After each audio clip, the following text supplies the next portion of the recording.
Esto es La Entrevista con Raúl Valladares.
En medio de un proceso electoral que aparenta ser incierto con lo sucedido la noche del martes, cuando en el Congreso de la República no se le dio trámite a la renuncia condicionada presentada por la consejera Ana Paola Hall, ni tampoco se refirieron a la extensión de la fecha para adjudicar el sistema de transmisión de resultados electorales preliminares, la situación es incierta por la confrontación dentro del Consejo Nacional Electoral, cuyo pleno al parecer seguirá igual. A esto se le suma un nuevo caso de corrupción dado a conocer por el Ministerio Público, en el que se acusa al diputado nacionalista Nelson Márquez de supuestamente estar vinculado a una red que estafó al Estado de Honduras por más de 3.000 millones de lempiras. Mientras todo eso sucede, diferentes sectores realizan análisis en torno a las verdaderas necesidades del país, como la Ley de Justicia Tributaria. El doctor en ciencias Carlos Calix publicó en el diario La Tribuna una opinión en el que aborda los 7 puntos críticos que destruyen el argumento de la Ley de Justicia Tributaria, en el que señala que hubiese sido interesante debatir con las autoridades de finanzas la reforma tributaria y sostiene que cuanto menos interfiera el Estado en la economía, más rápido y sostenidamente crecerá la sociedad. Los 7 puntos que señala Calix son los expuestos por el economista Jesús Huerta de Soto. En primer lugar, la imposibilidad de cálculo económico del socialismo democrático, al no existir una forma racional o científica de determinar qué es una distribución justa de la riqueza o cuánto debe pagar cada individuo o empresa.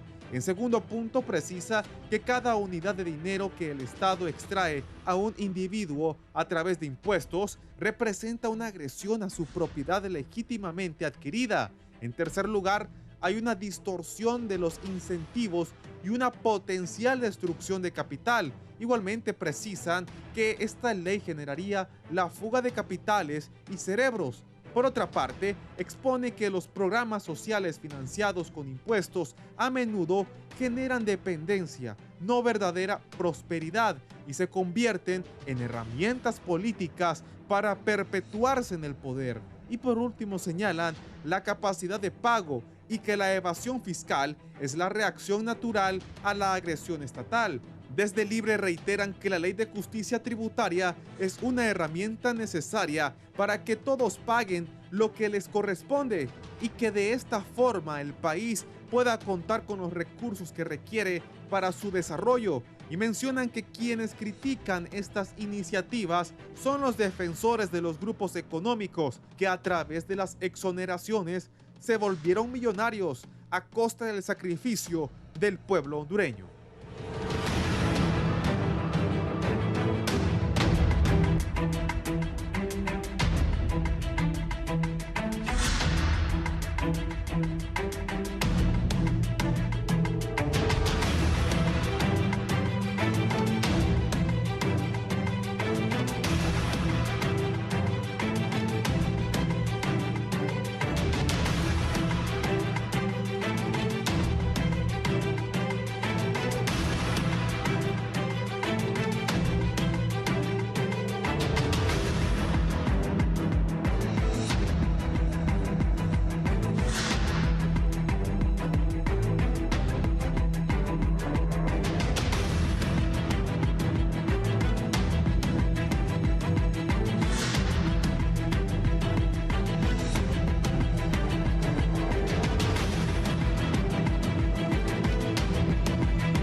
Buenos días, gracias por estar en la entrevista de Canal 11 y Radio Visión Honduras. Vamos a hablar, se va a lograr aprobar la ley de justicia tributaria en la actual administración. ¿Conviene a no el país esta ley de justicia tributaria que sigue en punto de debate? Voy a saludar a mis invitados, el director de Macrodato, el licenciado Carlos Cali. Buenos días. Muy buenos días, definitivamente un gusto siempre poder compartir con usted y obviamente con todos los invitados. Gracias por la invitación. Gracias, don Claudio Salgado, doctor en Economía. Bienvenido, Claudio. Muchas gracias, Raúl, y por la invitación. Don Mario Pineda Talavera, jefe de estudios fiscales económicos del Servicio de Administración de Rentas de la SAR, aquí con nosotros. Buenos días, licenciado. Buen día, Raúl. Un gusto poder estar aquí y buenos días también a todos los panelistas y a los televidentes que nos están viendo. Gracias. Él es presidente del Colegio de Economistas de Honduras y actual rector de la Universidad José Cecilio del Valle, don Julio Raudales. Don Julio. Muy buenos días, Raúl. Es un enorme placer estar acá compartiendo con distinguidos colegas para que tengamos un debate de nivel, de altura, sobre un tema que es tan importante para el país. El otro día, recientemente, el licenciado Carlos Calix escribió un interesante artículo sobre esta ley de justicia tributaria, donde hace varios señalamientos, 7 puntos importantes. Fundamentalmente, ¿qué lo motivó a escribir ese artículo y hablar de cosas en las que usted considera no está de acuerdo con esta ley? Es muy simple, ¿no? Tuvimos una invitación de parte de la Universidad Nacional Autónoma de Honduras en el Valle del Sula, con la idea precisamente de poder compartir y escuchar directamente desde el ministro de Finanzas su opinión en referencia a la ley de justicia tributaria. Junto a él, pues la idea era que estuviésemos dos ciudadanos escuchando y compartiendo parte de los criterios o debatiendo precisamente esos criterios. El ministro de Finanzas no llegó, definitivamente tampoco envió a nadie de Finanzas ni nadie que realmente tuviera la oportunidad de explicarle a un auditorio bastante amplio. Y a partir de eso, bueno, la idea era exponer los motivos por los cuales creemos definitivamente que en este país sí se requiere una reforma fiscal más liberal que esto que nos están proponiendo de momento. Entonces, partiendo en eso, hicimos un análisis bastante claro de al menos 7 puntos críticos que creemos que definitivamente pueden destruir los argumentos en relación a esta ley de justicia tributaria. Una ley que definitivamente desde inicios de 2023 ha tenido, digamos, en vilo a parte de la sociedad y que definitivamente, desde mi punto de vista, debe ser totalmente revisada. Si bien es cierto, el COEP ha hecho algunas acotaciones y definitivamente unos análisis bastante interesantes, definitivamente creo que un alto porcentaje de la población aún no conoce realmente lo que significa esto, ni las 4 iniciativas adicionales que se gestaron alrededor precisamente de esta ley, ¿no? Y lejos de eso, otros de los argumentos fundamentales que ya los vamos a poder conversar uno a uno, porque 7 fueron cortos, podríamos haber tenido 14 o 21 perfectamente, pero bueno, hoy los vamos a poder exponer. Sin embargo, Raúl, sí poderle mencionar que una de las cuestiones primarias por las cuales decidí escribir esto tenía que ver con el argumento que aparece en la página oficial del SAR en relación precisamente a la ley, ¿no? Puntos específicos del argumento es que cumpliendo la promesa hecha en campaña de la presidenta Castro al pueblo hondureño en el que denominan el Plan Bicentenario para la refundación de la patria y la construcción del Estado socialista democrático, y con el mandato, dicen, ¿no? Lo remarcan bastante bien, por parte de la presidenta hacia el Consejo de Ministros, por unanimidad y aclamación nos compartieron este documento. Un documento que me hace preguntarme muchísimas cosas y qué bueno que hoy vamos a poder preguntar varias sobre ellas, ¿no? Primero, realmente si la gente conoce lo que es el Plan Bicentenario, ni siquiera la población en general, sino específicamente los seguidores del partido en el gobierno. Y 2 preguntas más que me van a ir surgiendo que vamos a poder conversar acá, ¿no? Una que tiene que ver precisamente con qué porcentaje de la población hondureña realmente creen estarían de acuerdo en un Estado socialista, porque definitivamente lejos de toda la información que aparece en el documento relacionado a la Ley de Justicia Tributaria, en términos generales nos dicen que parte de la aprobación de esto pasa precisamente por la construcción del Estado socialista. Entonces, la pregunta inicial para mí es qué porcentaje de la población hondureña realmente quiere un Estado socialista y quiere hacer uso de esta ley de justicia tributaria precisamente para ese menester. Usted escribió en primer lugar la imposibilidad del cálculo económico del socialismo democrático aplicado a la tributación. Deja en evidencia que la idea de justicia tributaria es una falacia. No existe una forma racional o científica de determinar qué es una distribución justa de la riqueza o cuánto debe pagar cada individuo o empresa. Cualquier intento de redistribución por parte del Estado es arbitrario y basado en preferencias subjetivas de los políticos en turno, no en principios económicos objetivos. Así es, y el fundamento precisamente pasa por las ideas claras tanto de un economista muy famoso, Rothbard, y por supuesto de Jesús Huerta de Soto, ¿no? En función de esos dos economistas y los criterios propios, creo precisamente eso, ¿no? Muy difícilmente hablar de justicia. ¿Qué es justicia? ¿Qué es justo realmente en este sentido, no? ¿Quitarle a unos para darle a otros? Son preguntas básicas y muy sencillas, y por eso la explicación muy clara en relación al tema de decir que esto es una falacia en términos generales. Sí. Licenciado Claudio Salgado, ¿qué piensa de lo que está exponiendo el licenciado Carlos Calix? Bueno, en economía hay dos versiones fundamentales. Alguna gente cree que el Estado no debe intervenir en la economía y otra gente cree que todo se le debe dejar al mercado. Entonces, en este tema, obviamente está lo referido a la tributación. Sí, la tributación, algunos consideran también que la tributación debe ser cero y otros consideran que la tributación debe ser 100%. En medio de estos dos extremos hay una variedad de métodos de los cuales se calcula la tributación. Entonces, bueno, cada quien tiene su opinión. Como digo, en economía están esas dos versiones bien definidas, pues. Tradicionalmente el Estado, para poder existir, siempre ha tenido que implementar un régimen tributario. Eso data desde la historia de la creación del Estado. Entonces,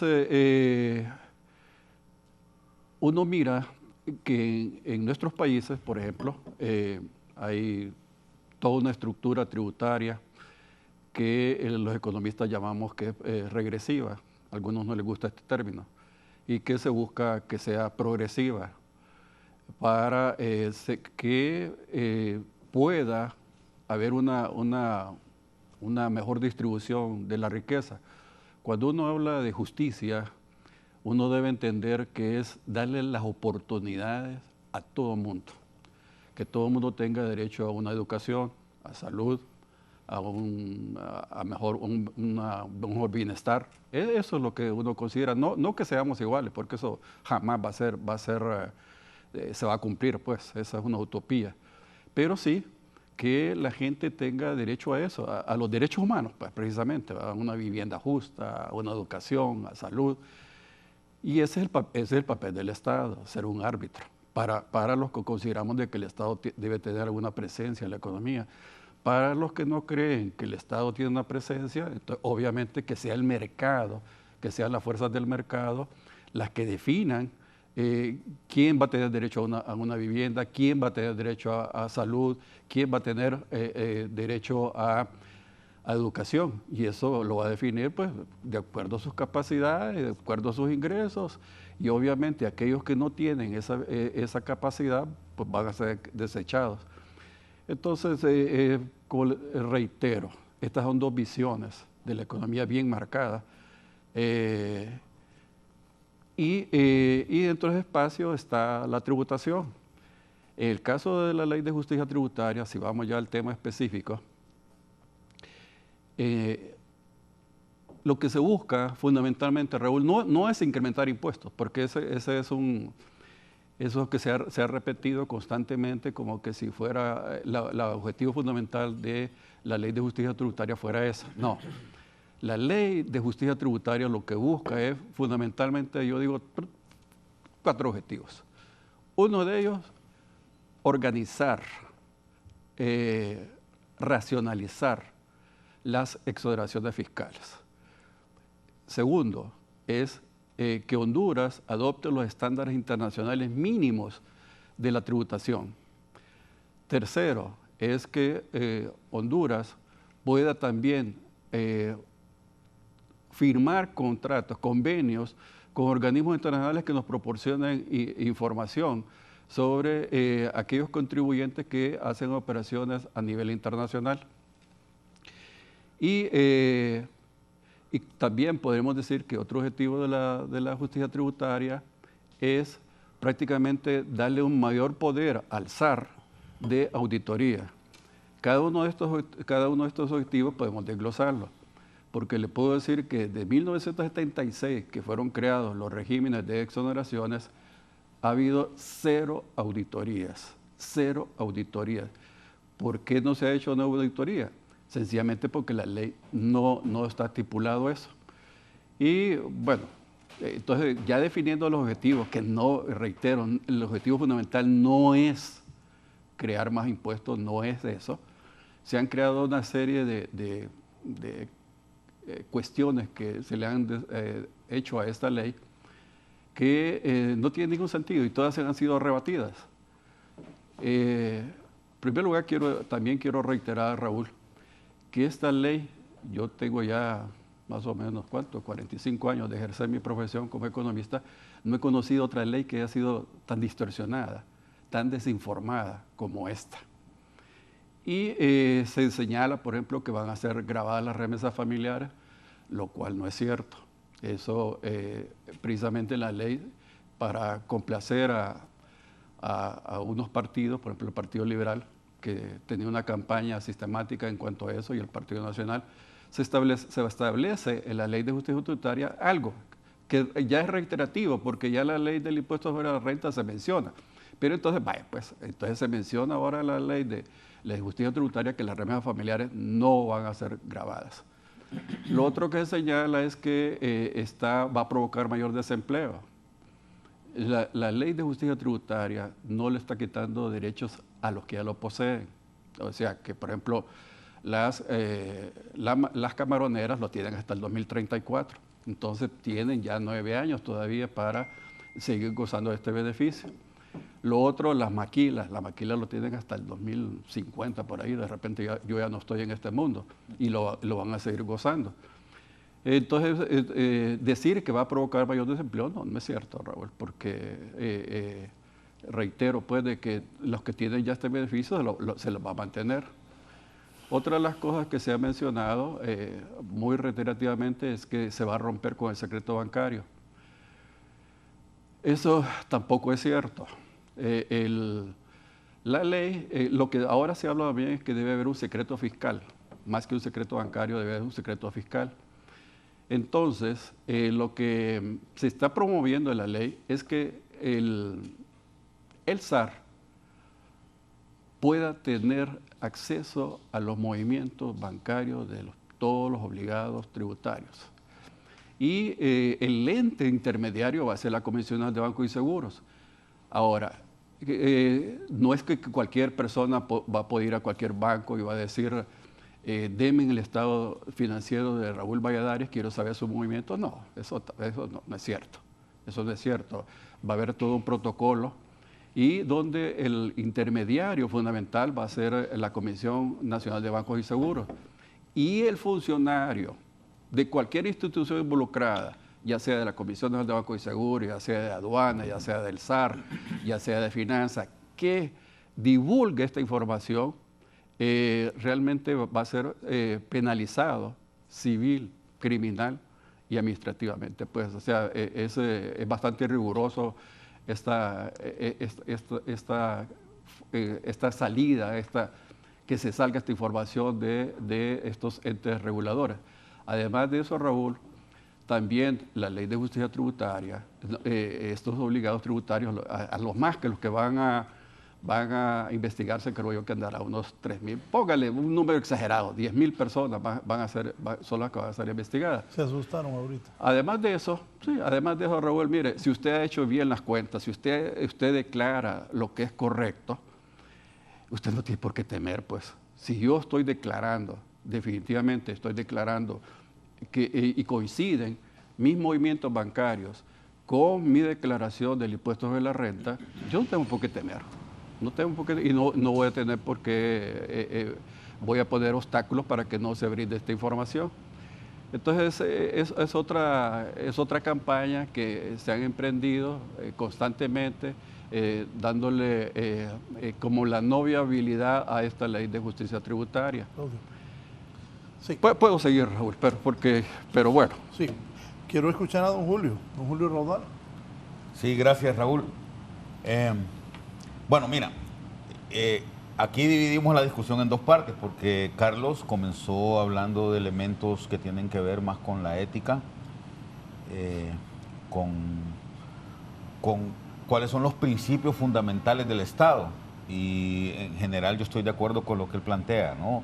El tema de justicia, o qué es la justicia, evidentemente es un tema muy discutible, muy debatible, y creo que lo más importante es que nos pongamos de acuerdo en qué vamos a considerar que es justicia, ¿no? Eso es fundamental, porque si bien es cierto, cada uno de nosotros puede tener una opinión distinta, para eso existe esa palabrita que en los últimos días ha estado tan de moda, los consensos, llegar a un acuerdo sobre cómo y qué hacer para financiar al Estado, y cuánto, y creo que esto es lo más importante, cuánto es lo que se necesita para que el Estado cumpla con la tarea con la que debería, o con la que se le ha dado el mandato para que cumpla, ¿no? Entonces, el problema con la discusión que se ha tenido desde el año 2023 es que nunca se pretendió llegar a un consenso.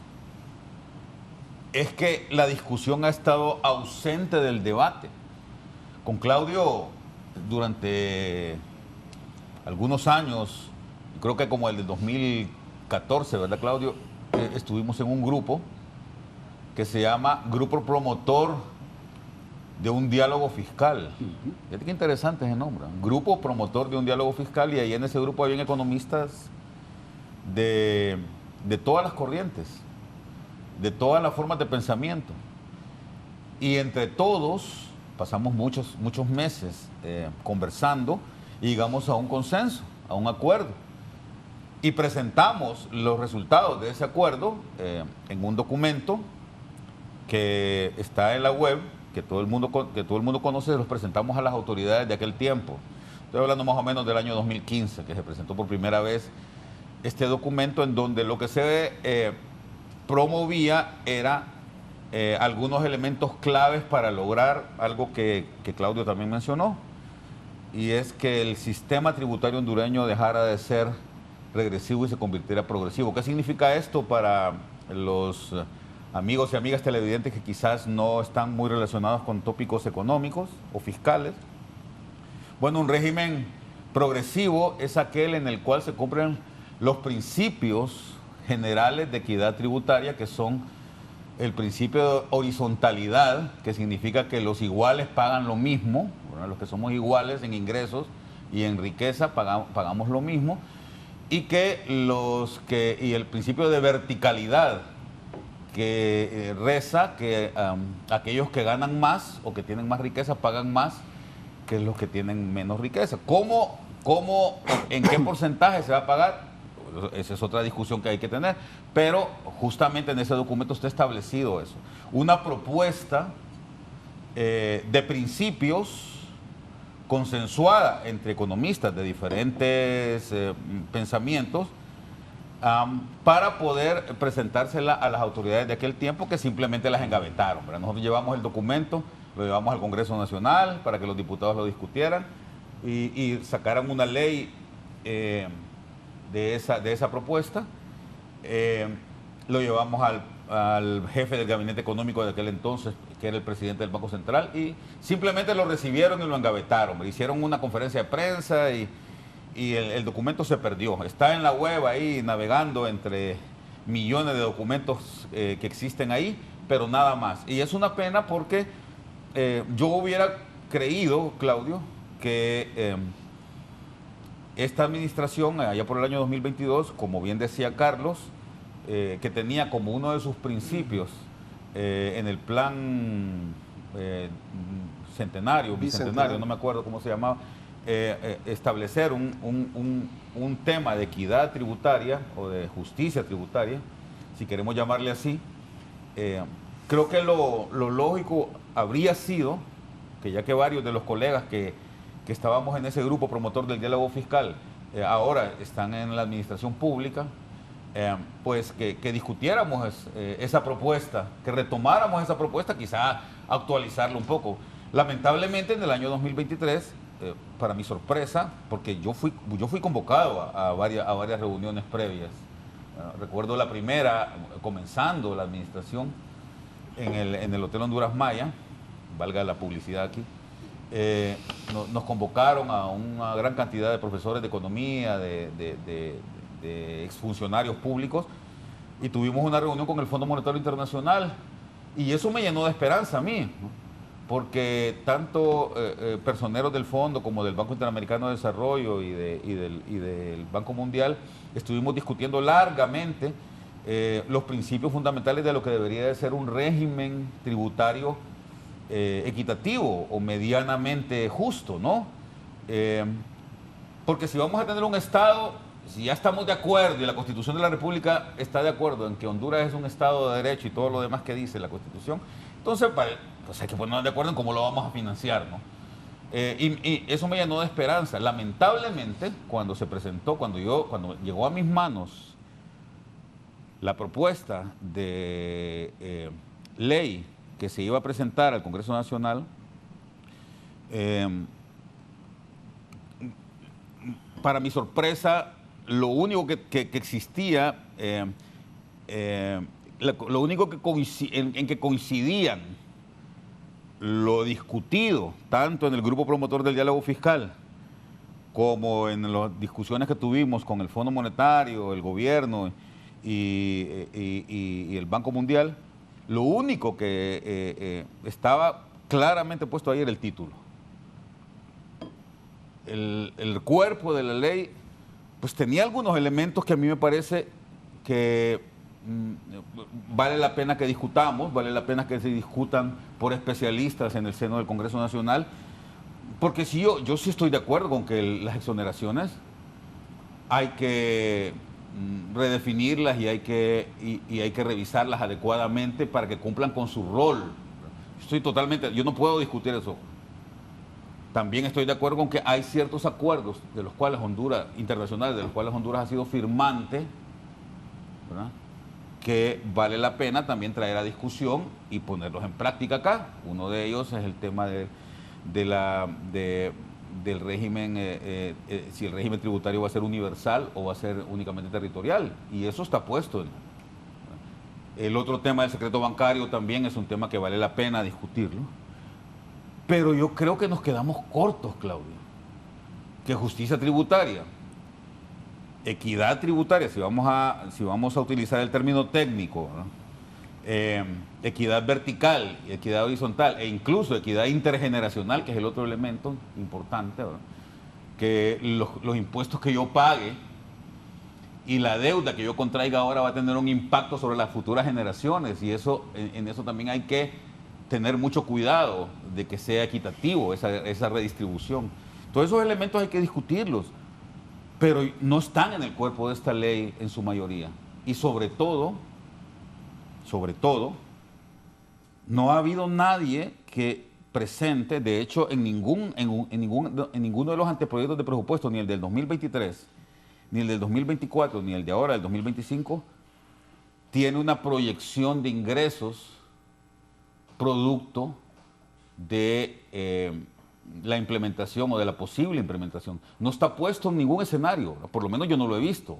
No lo ha compartido la Secretaría de Finanzas. Está en el marco macrofiscal. Sí, yo he visto el marco macrofiscal, pero yo no he visto claramente cuál va a ser el impacto que va a tener en proyección de captación de ingresos el que se implemente la ley de justicia tributaria o no. Entonces yo creo que son elementos para la discusión, que son elementos importantes. Reitero, creo que es importante, como bien dijo Carlos también, es importante hacer una revisión exhaustiva y concienzuda de la carga tributaria que tenemos en el país, porque a mi juicio, y después yo voy a presentar un par de láminas que le mandé a Raúl ahora, a mi juicio, y coincido en esto con Carlos, el gran problema que tenemos es que hay una discrepancia entre lo que se recoge de tributos en el país y cómo se están utilizando estos tributos, ¿no? Licenciado Mario Pineda. Muchas gracias, Raúl. Bueno, varios puntos, ¿no?, sobre lo que han expresado los panelistas. Yo casi siempre cuando me piden, ¿no?, que hable un poco sobre el contenido que tiene la Ley de Justicia Tributaria y la finalidad, yo creo que hay dos grandes dimensiones, ¿no? Una dimensión que es histórica y también política, que no lo podemos obviar. Uno, para ver, ¿no?, qué implica la Ley de Justicia Tributaria, hay que rezarnos bastante, incluso hasta la Constitución, ¿no?, de la República de Honduras, ¿no? Es decir, 1821, o si se quiere un poquito más actual, puede ser el 1876, que es cuando se impulsa, ¿no?, la primera gran modernización del Estado de Honduras, que es con la puesta en marcha, ¿no?, de la reforma liberal, ¿no?, donde el Estado consolida y donde el Estado lo que hace es tratar de insertar la economía nacional a la lógica del capitalismo global de ese momento. Lastimosamente Honduras ha tenido inserciones al capitalismo y a los mercados globales que han sido fallidas. La primera fue a través de la reforma liberal, cuando se trató de involucrar, ¿no?, o de vincular nuestra economía a través del café. Honduras no lo hizo, el resto de países de Centroamérica sí lo lograron hacer de forma relativamente más exitosa. Entonces, ¿qué nos quedó a nosotros? Nos quedó, pues, asumir un rol dentro de la División Internacional del Trabajo, que era la de recibir capitales, exceso de capitales de las grandes potencias de ese entonces, llámese Francia, Alemania y también Inglaterra y Estados Unidos. Ahí es donde entonces hay una posibilidad, frente al nacimiento de un Estado que surge quebrado, eso hay que citarlo, y frente también a la ausencia de una burguesía nacional que tuviese también capacidad económica, técnica y científica para dirigir el desarrollo económico, ¿no? Ante esas dos ausencias que tiene el país y con el cual surge, ¿no?, desde el 1876, en el contexto de la reforma liberal, no queda más salida que aceptar la inversión extranjera directa como una lógica de desarrollo y como la única lógica de desarrollo que todavía no se cuestiona, o que no se cuestiona como otras vías, ¿no?, en las cuales el país puede caminar en términos de incentivar la inversión como tal. Ahí aparece, por ejemplo, el enclave minero, luego se desarrolla el enclave bananero, que tienen lógicas muy parecidas, ¿no?, injertos de una economía de otros países que se instala dentro de la economía local con réditos y con beneficios económicos, creo yo, generación de empleo, pero también con una externalización clara, ¿no?, del excedente económico de este tipo de modelos de crecimiento y de desarrollo que se han generado en el país.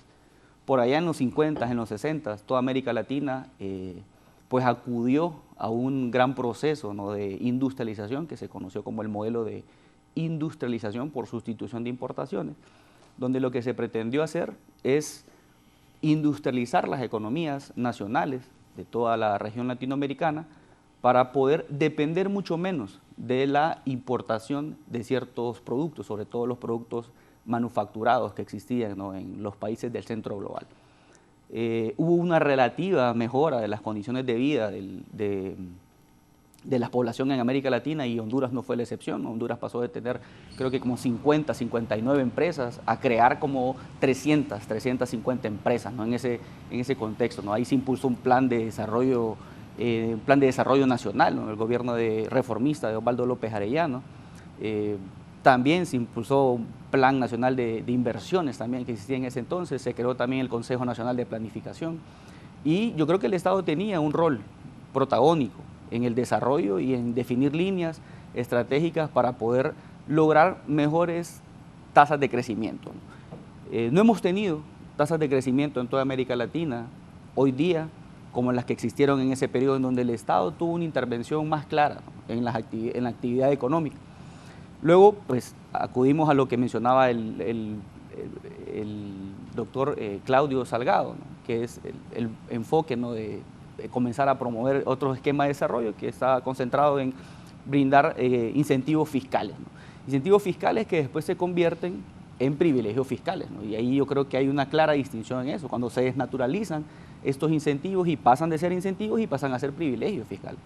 Ahí, por ejemplo, yo creo que se contradice mucho la lógica liberal porque en el sentido estricto, en el liberalismo clásico, de hecho, Smith, que ha sido muy mal, ¿no?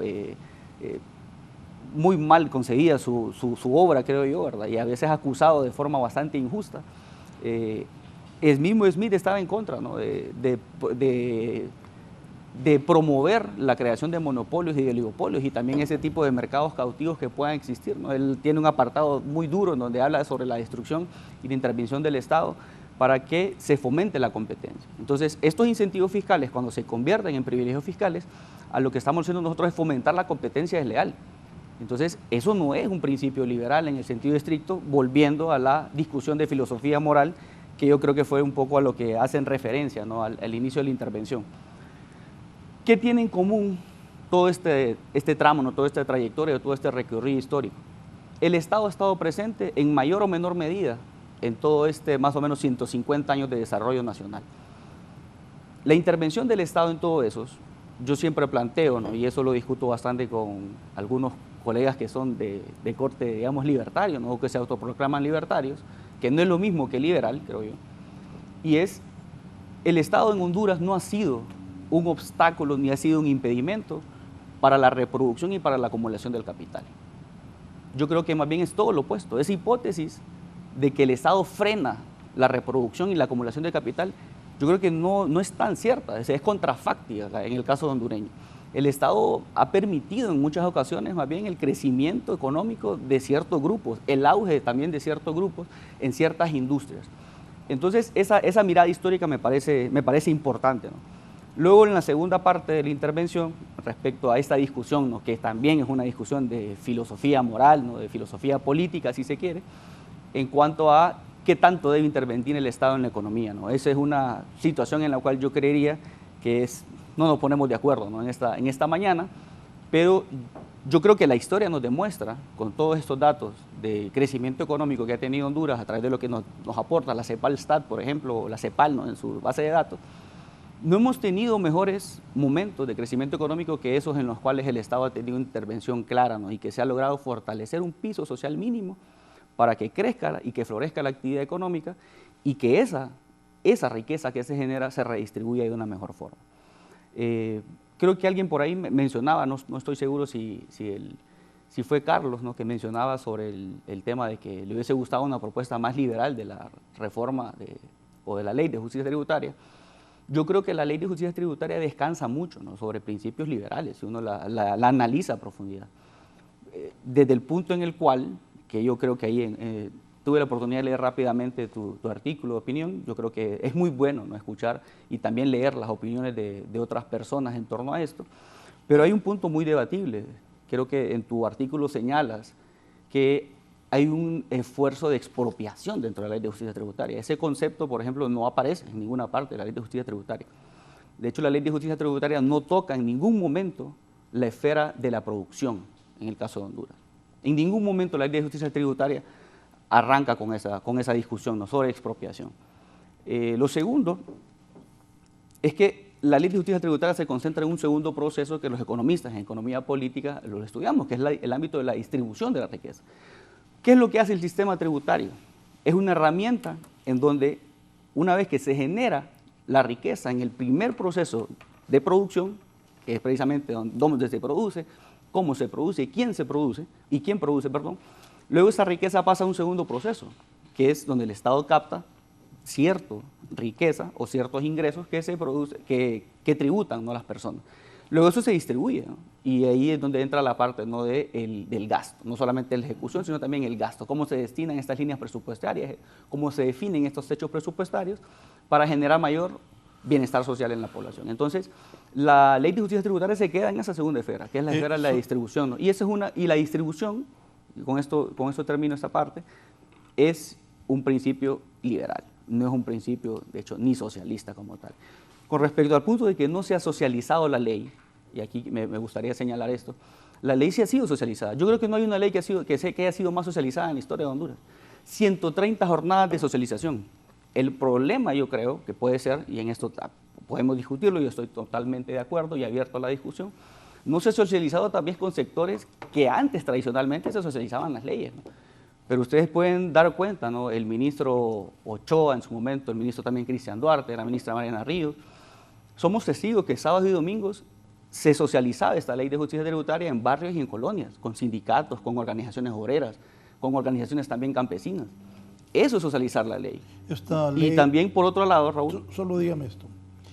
Esta ley violenta los derechos de propiedad y el principio de no agresión. En lo absoluto. De hecho, se reconocen, que fue lo que mencionó el doctor Ricardo Claudio Salgado, se reconocen los derechos de propiedad que fueron adquiridos por las empresas que están acogidas a los distintos regímenes de exoneración fiscal. Entonces, no hay, digamos, una transgresión al principio de propiedad. Sí, licenciado. Para Huerta de Soto, los impuestos son una forma de coerción y expropiación. Ese es el término que utilizo en el artículo, ¿no? Son una violación directa del derecho fundamental de propiedad privada, el cual se considera inalienable. Cada unidad de dinero que el Estado extrae de un individuo, cada unidad de dinero que el Estado extrae de un individuo, a través de impuestos representa una agresión a su propiedad legítimamente adquirida. Eso es lo que dice Huerta de Soto. Yo coincido perfectamente en eso.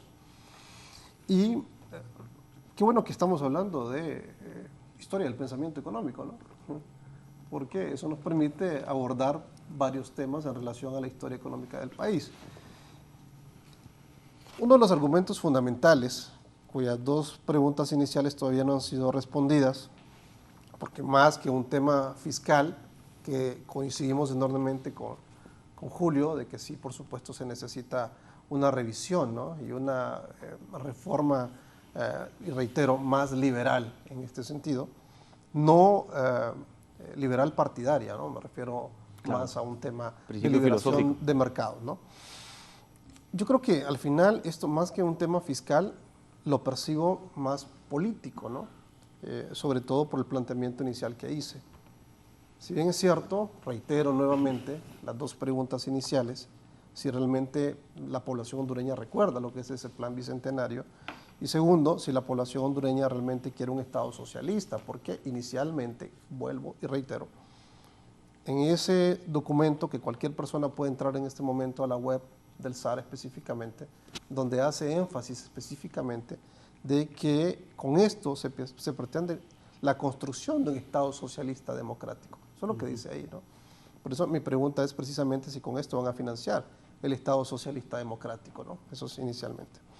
Luego, como ustedes hacen una mención específica de que por mandato específico de la presidenta, ¿no? Y por unanimidad y aclamación se propone la ley de justicia tributaria, la pregunta es ¿en qué se basaron los ministros? Si realmente conocen realmente esto. Y el otro punto fundamental que usted hace mención sobre la parte de difusión de esta ley, dice que va a los barrios, va a las colonias y que de alguna manera se ha socializado. ¿Cuánta gente de la que nos está viendo en este momento, de los que han participado en esos procesos de socialización, recordarán, aunque sea el 10% de lo que se ha mencionado en esto, ¿no? Y luego, es fundamental porque son 4 iniciativas de ley, que eso creo que vale la pena mencionarlo. Inicialmente fueron dirigidas a Carlos Armando Zelaya Rosales como primer secretario del Congreso Nacional, y hay una nota sobre este tema dirigida por parte de Rodolfo Pastor de María, ¿no? Ninguno de los dos que está en este momento en el gobierno. Pero lejos de eso, hay un argumento fundamental que yo creo que vale la pena, aparte de las dos preguntas más una adicional que agregué, es que en el párrafo segundo, en la respuesta que le hacen a Pastor de María, dice, por más de un siglo, ahora que se está hablando de historia del pensamiento económico y está hablando también de la historia de la realidad económica del país, dice, por más de un siglo, un sector corrupto del poder económico ha operado como un gobierno tras las sombras por encima de la democracia formal. Eso es lo que dice el documento inicial que ustedes han enviado. Es una ¿no? justificación histórica, creo, ¿no? Claro. Lo que está ahí. Claro. Con lo que arranca, creo, la exposición de motivos de la ley. Y eso es fundamental, ¿no? Porque nos genera varias preguntas. ¿Ese sector corrupto operó entre 2006 y 2009? ¿Ese poder económico que ha prevalecido en estos 100 años, que han hecho menciones ustedes, ayudó a moldear las campañas de 2005, 2013, 2017, 2021? Y ese mismo poder económico, pregunto yo, ¿no? A raíz de la exposición de los motivos, ayudó a la gestión del 2005 y está ayudando a la gestión del 2021. hasta la fecha? O sea, ¿qué hay detrás realmente de esto? Son las preguntas que yo me estoy haciendo. Lo veo desde el punto de vista del ciudadano, desde el punto de vista de mi posición en relación a que el argumento es muy sencillo, ¿no? Ha hablado de la intervención del Estado, se ha hablado precisamente de eso. Mi posición bien clara. En la medida que el Estado intervenga lo menos posible, va a haber más desarrollo. Y usted argumenta y dice que a lo largo de los años el Estado no ha estado prácticamente ejerciendo la función coercitiva de alguna forma para que la gente pueda salir adelante. Yo creo que de alguna manera sí. El Estado ha estado, de alguna forma, valga la redundancia, implícito en todo esto.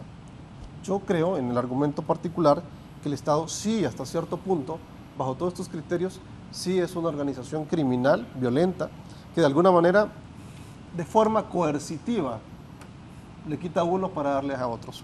Y eso me parece que no debe ser así. Creo que las grandes sociedades van a ir desarrollándose en función precisamente de esas libertades que se requieren. Esa por una vía.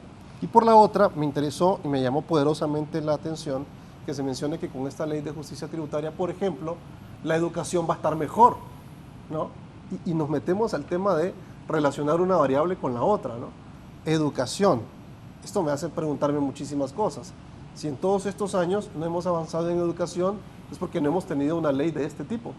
Preguntas como esa. Mire cuántas preguntas, ¿no? Yo creo que es una falacia de causa falsa, ¿no? Eso que está, que está desarrollando. Bueno, pero a ver, no, porque hasta ustedes acaban de mencionar de que con la ley de justicia tributaria vamos a poder mejorar en al menos una variable, educación, fue el término y la variable que se utilizó. ¿Ya? Sin embargo, yo creo que más que falacias son realidades, ¿no? Y creo que Julio hizo una mención fundamental y sumamente interesante, ¿no? El cálculo y las proyecciones económicas de lo que va a representar esto. Va a tener un impacto positivo, un impacto negativo, que es lo que realmente se pretende con esto. Reitero nuevamente, soy partidario de las reformas, de las grandes reformas fiscales orientadas a la liberación de mercado, no lo que se está proponiendo en este momento. Y hay muchísimos argumentos, pero muchísimos argumentos para poder conversar en relación precisamente a la cantidad de preguntas que se pueden generar, no solamente en el desarrollo de la ley como tal, en los párrafos iniciales con los cuales comienza esta ley. Y bueno, seguramente vamos a poder hablar del artículo 38, vamos a hablar del artículo 339, vamos a hablar del artículo 4 sobre los sujetos no obligados a suministrar información al registro central de beneficiarios finales, es decir, da para poder conversar la ley, ¿no? Pero inicio y reitero nuevamente que fue lo que mencionábamos de manera inicial, desde la posición, y coincido enormemente con Huerta de Soto, yo sí creo que cada unidad de dinero que el Estado extrae, reitero, ¿no?, del individuo a través de impuestos, sí representa una agresión a su propiedad legítimamente adquirida. ¿Qué significa eso, Raúl? Por cada 100 lempiras que usted gana, el Estado se lleva alrededor de 62 lempiras indirectos. ¿Por qué? ¿Para qué? 62. ¿En qué estado? ¿Para qué? En este estado. ¿De dónde sale esa relación? Algo muy sencillo. Esto estaría válido si dijéramos que la utilización de estos dineros van a ser realmente para generar un crecimiento en la sociedad, un crecimiento en el país. Pero cuando usted extrae dinero, expolia, para comprar, por ejemplo, 4 helicópteros por un valor de 1.300 millones de lempiras, en lugar de utilizarlos para otras cosas, la gente se pregunta inicialmente, ¿por qué yo voy a tener que darle el dinero a quienes están administrando erradamente las arcas del Estado? Ojo, las arcas del Estado, no me refiero estrictamente a este gobierno. Históricamente se ha hecho mal la gestión de las arcas del Estado. Y en este sentido, yo preferiría que los privados dejen de estar con una bota en el cuello y que de alguna forma esos 62% prácticamente de impuestos indirectos sean utilizables a lo interno para lo que quiera hacer la sociedad, para lo que quieran hacer los individuos y lo que quieran hacer las empresas. En tal sentido, yo creo que sí hay una distorsión de los incentivos y una potencial destrucción del capital con esta ley. ¿Don Claudio?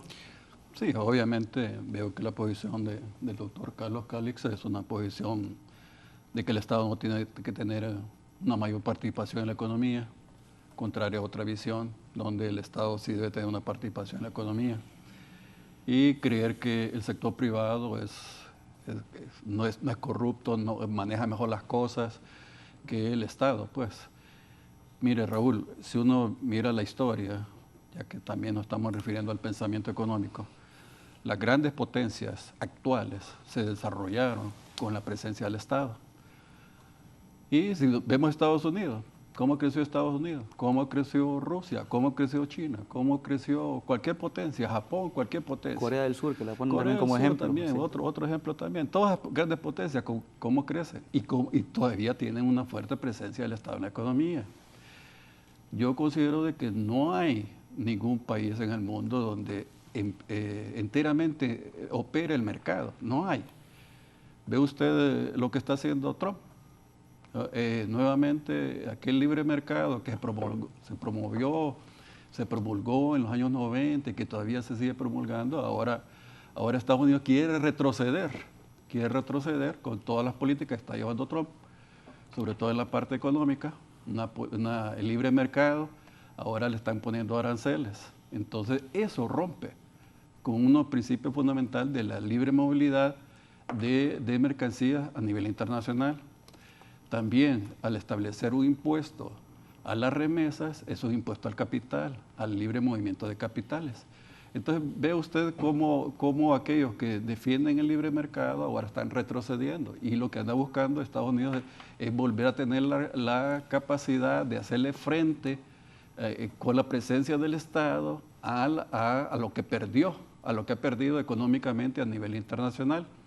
Entonces son dos visiones. Entonces yo creo que aquí con el doctor Calix no vamos a coincidir porque él ya definió su posición de que él quiere la menos intervención en la economía, considera que los impuestos son un despojo, obviamente, es correcto, un impuesto es eso, que a alguien le quitan parte de lo que ha ganado, se le retribuye. Pero también el sector privado tiene lo que los economistas llamamos las externalidades. Si se deja libre al capital como tal, el capital no respeta nada.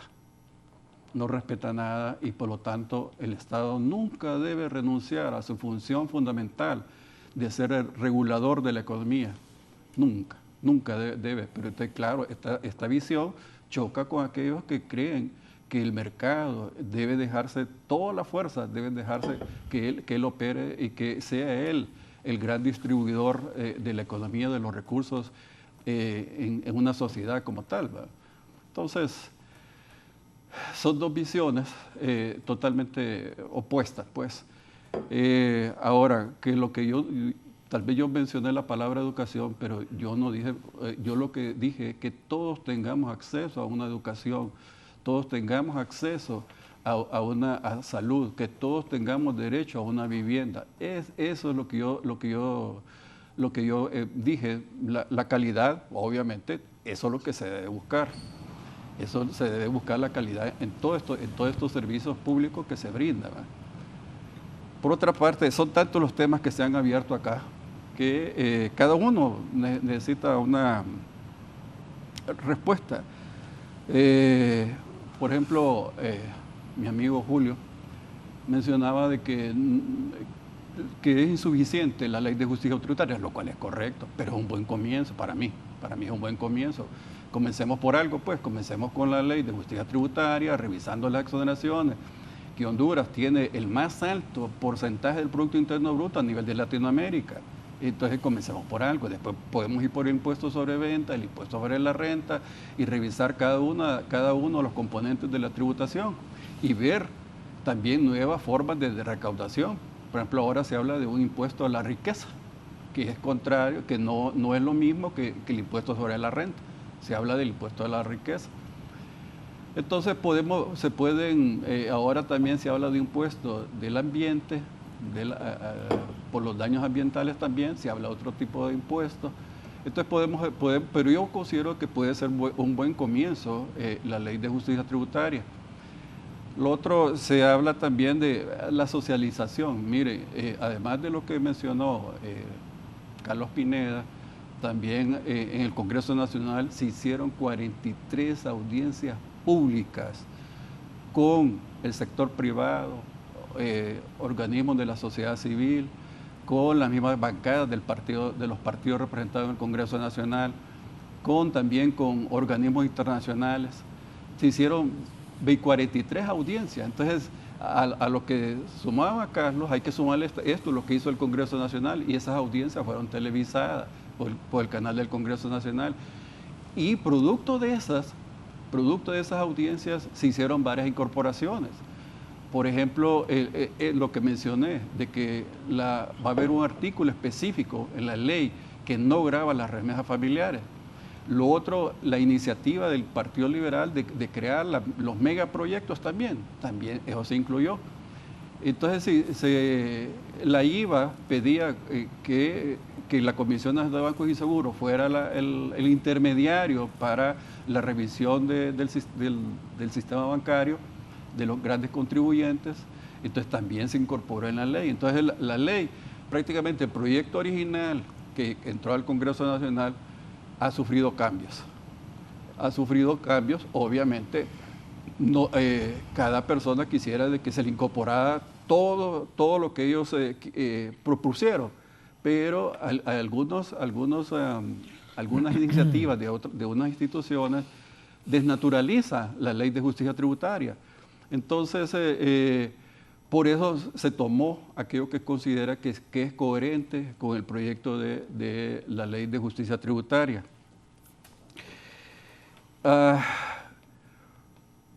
Quiero también señalar que esta ley de justicia tributaria, tal vez creo que lo mencionó Julio, la ley de justicia tributaria, el mayor impulsor a nivel internacional de esto es el Fondo Monetario Internacional.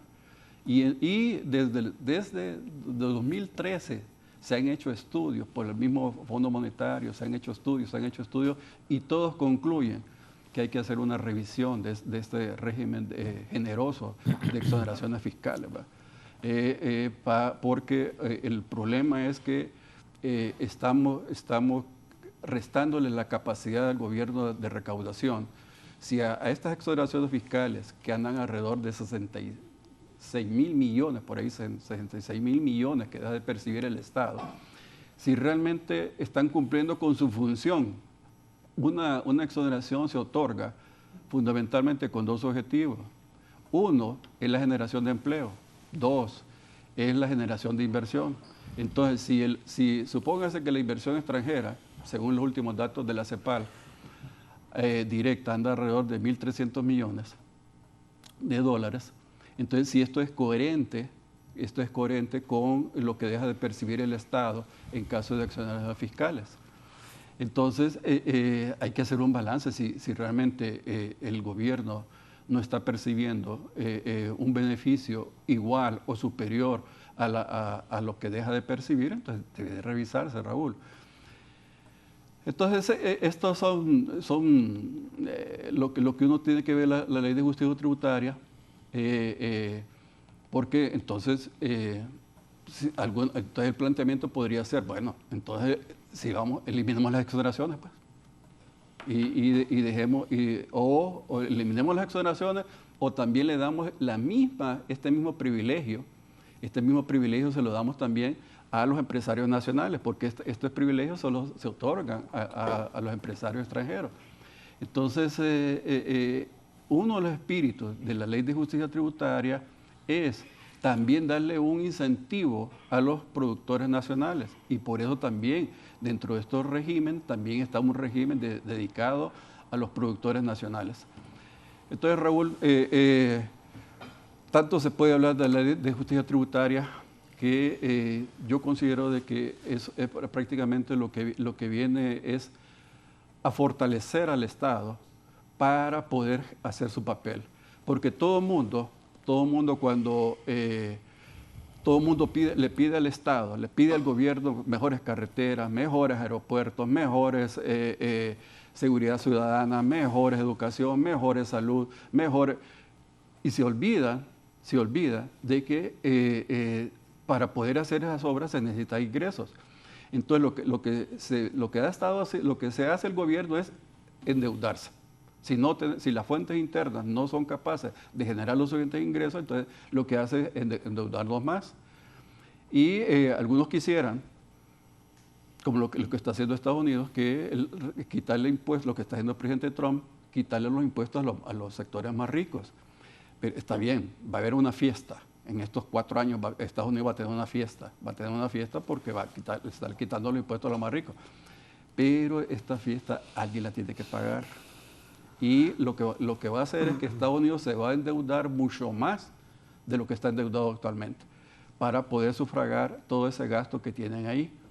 Coincido con los planteamientos tanto de Carlos como de Julio, de que hay que revisar el gasto gubernamental. Definitivamente hay que buscar la eficiencia. Totalmente de acuerdo. Empecemos por ahí entonces. Entonces también, por eso, estoy de acuerdo con eso también, ¿verdad? Que hay que buscar la eficiencia en el gasto público. Un minuto, Claudio. Don Julio, antes de la pausa, ¿mandaste unas? Sí, mandé unas, que me gustaría que las viéramos brevemente porque a mí me parece que son un buen argumento. Solo leo esto, don Eduardo. Sí. La ley de justicia tributaria tiene cosas buenas y también cosas que hay que mejorar. Felicito a los miembros de este panel de invitados del día de hoy por la discusión constructiva y profesional. Lo triste es que este debate y estas propuestas favorables y desfavorables, esta discusión nunca se llevó a cabo en el Congreso. La intransigencia, la imposición y la falta de diálogo de la presidencia del Congreso en 3 años y medio nunca fue posible. Ahora pretenden aprobar algo en el periodo más político del país. Una lástima tener un Congreso sin liderazgo para llegar a consensos. Jorge Flores, San Pedro Sula. Reitero, Raúl, que se hicieron 43 audiencias con el sector privado, el COEP, con las cámaras de comercio, con las mismas bancadas de los partidos representados en el Congreso Nacional, con la universidad, también con ONGs, en fin, con los trabajadores. También se hicieron estas audiencias, entonces fue la más socializada, pues. No es que el Congreso Nacional no se discutió. Y producto de esta socialización, reitero, se tomaron varias iniciativas que tenía tanto el Partido Liberal como el Partido Nacional, se tomaron en la cuenta y la nueva versión dista de la versión que originalmente mandó el Ejecutivo al Congreso Nacional. Don Julio. Sí, bueno, yo quisiera hacer un paréntesis para empezar con un paréntesis que es un poco raro. Y de verdad felicitarte, Raúl, porque esta es una discusión de mucha altura y estoy muy contento con discutir a este nivel con ideas, ¿verdad? Porque realmente en los últimos 2 días los que he tenido son campos de batalla aquí, Raúl. No, pero me estuviste escribiendo y ya te puse al inicio que no espero menos, ¿va? Bien, tal vez ponemos brevemente, voy a pasar cuatro diapositivas que me parece que son interesantes y que vale la pena que reflexionemos sobre ellas. A ver, esa es la primera, fíjate, ese es el Producto Interno Bruto de Honduras desde la perspectiva de la oferta. En general se ha comportado así durante los últimos 30, 40 años. Ahí la tajadita del pastel que está sacada es lo que le aporta desde la oferta el sector público al Producto Interno Bruto, 6%. Veamos el siguiente gráfico. Eso es lo que desde la perspectiva de la demanda, ustedes saben que hay varias formas de ver el Producto Interno Bruto desde la demanda, pues ya sabemos, en efecto Mario no es 60%, es 17%. Bueno, pero imagínate, es decir, el gobierno se come 17% del Producto Interno Bruto y solo le aporta 6%. Entonces es muy interesante eso porque... Hay que discutirlo, sí. Porque yo creo que veámoslo desde la práctica, ¿no?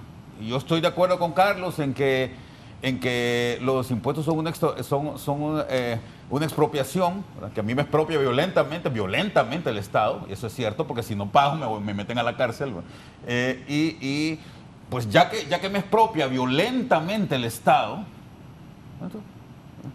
la pregunta es, debería de utilizar esa plata, que yo estoy de acuerdo también con que probablemente hay compatriotas hondureños que tienen menos posibilidades que yo, entonces vale la pena tratar de buscar cierta equidad en la distribución de los ingresos, aunque en rigor, y eso está ampliamente demostrado, Mario y Claudio, si yo tengo que decidir entre distribución y mejora y prosperidad en el país, yo creo que me voy por lo segundo, ¿verdad? Porque si yo le quitara todo lo que tienen las famosas 10 familias o los 25 grupos de poder, no sé cuál es el concepto, porque tampoco lo conozco en rigor, y lo distribuyera en partes iguales entre todos, quedaríamos prácticamente igual de pobres, ¿verdad? Entonces, yo creo que más importante que redistribuir es generar riqueza que permita que todos estemos mejor, ¿verdad? Que todos estemos mejor. O sea, estamos hablando entonces de riqueza para todos, ¿no? Es un principio de la libertad económica, ¿verdad? Buscar riqueza para todos, no solo para unos grupos. Entonces, también ahí, Mario, ha habido una confusión histórica. Yo estoy de acuerdo 100% con lo que estás diciendo, ¿verdad? Todos estos principios de la intervención del Estado son principios totalmente liberales, ¿verdad? Pero ha habido una confusión histórica porque tampoco se trata de que el Estado trabaje para ciertos grupos, como es lo que ha estado sucediendo históricamente, y lo describiste muy bien en tu análisis desde la reforma liberal en el país. La reforma liberal, yo no le guardo ningún respeto aquí en Honduras, ¿verdad? Fue una reforma que se hizo para 3 o 4 familias, en cuenta la del señor presidente don Marco Aurelio Soto de aquel tiempo, a quien tenemos en un billete, y ese hombre escribió una carta, por cierto, desde París, y dijo: he dejado mi corazón en Honduras. Entonces alguien le contestó: más vale que dejaste algo, ¿no? Porque te lo llevaste todo. Entonces yo no sé por qué lo tienen en los billetes de a 2 lempiras del señor, ¿verdad? Pero bueno, el punto es que aquí se trata de un tema utilitarista, más bien, ¿verdad? ¿Qué tanto me sirve a mí el Estado? Y hay un principio dentro de ese utilitarismo que está medido, que dice que mi bienestar está correlacionado positivamente con la calidad de vida que tengan mis vecinos. A mí me conviene que no haya pobres, me conviene. Como empresario me conviene que mis clientes tengan poder adquisitivo, ¿verdad? Como vecino de la ciudad de Tegucigalpa me conviene que mis vecinos, que el resto de la gente que vive aquí en Tegucigalpa no me quiera robar lo que yo tengo, ¿no? Ya suficiente tengo con que el Estado me está sacando dinero para que vengan también otra gente a sacarme lo que he ganado. Entonces, yo estaría dispuesto, y ese es el principio fundamental de la tributación, de la equidad tributaria, yo estaría dispuesto a dar una cantidad de mis ingresos siempre y cuando esa cantidad que yo dé me genere o contribuya con mi bienestar. Eso implica buenas calles, eso implica buenos servicios públicos, justicia, seguridad, defensa y todo lo demás. Y también implica que mis vecinos estén bien, en parte, ¿no? Y si nos atenemos a ese principio, yo estoy totalmente de acuerdo con eso. Ahora veamos rápidamente, porque yo sé que ya viene la pausa y esa no perdona, Raúl, la otra grafiquita. Creo que mandé una por ahí. Bueno, ese es un cuadrito que me ayuda un poco a entender por qué sí es necesario esto. Miren ese cuadro, yo lo tengo por acá, porque no veo bien de lejos. Ahí está, eso es un cuadro sobre incidencia tributaria, sobre la incidencia, perdón, en la equidad de los tributos. Es un cuadro que hizo FOSDE muy bien hecho, ¿verdad? Y miren ahí que sí es interesante, yo estoy de acuerdo. Mira, el decil 1, es decir, el 10% más pobre de la población paga en impuestos el 39% de su ingreso. Miren qué interesante. Y el decil 10, o sea, el 10% más rico de la población paga el 16.9%. Ahí ya tenemos un problema. Porque lo ideal sería que todos pagáramos el 17%. Que todos pagáramos el 17%. O sea, lo ideal sería que a todos nos sacara, ya que no está expropiando el Estado, que nos expropie igual a todos, ¿verdad? Pero ahí tenemos un problema.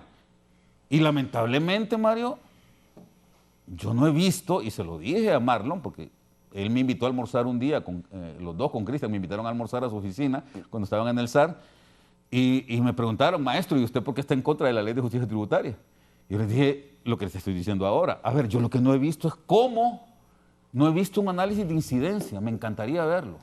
Cómo esa ley de justicia tributaria va a acercarnos un poco más a que todos paguemos, a que todos nos dañen los impuestos en la misma proporción. Y termino con este otro cuadro, con el último que te mandé, Raúl, no sé si lo enviaste. Sí.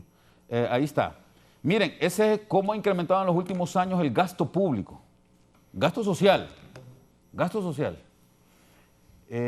Y da pena, porque el gasto aumenta, pero los indicadores sociales no mejoran.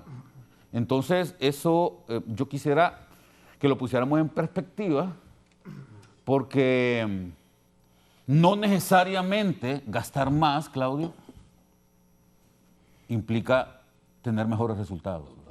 ¿Okay? Entonces, yo creo que por ahí deberíamos de comenzar, ponernos de acuerdo. Mira, yo estuve mucho tiempo en el gobierno, 25 años estuve ahí. Y yo sé lo que es esto, yo sé lo que es querer pasar una ley y tener el rechazo de la gente. Yo he vivido eso, a mí nadie me puede contar cuentos.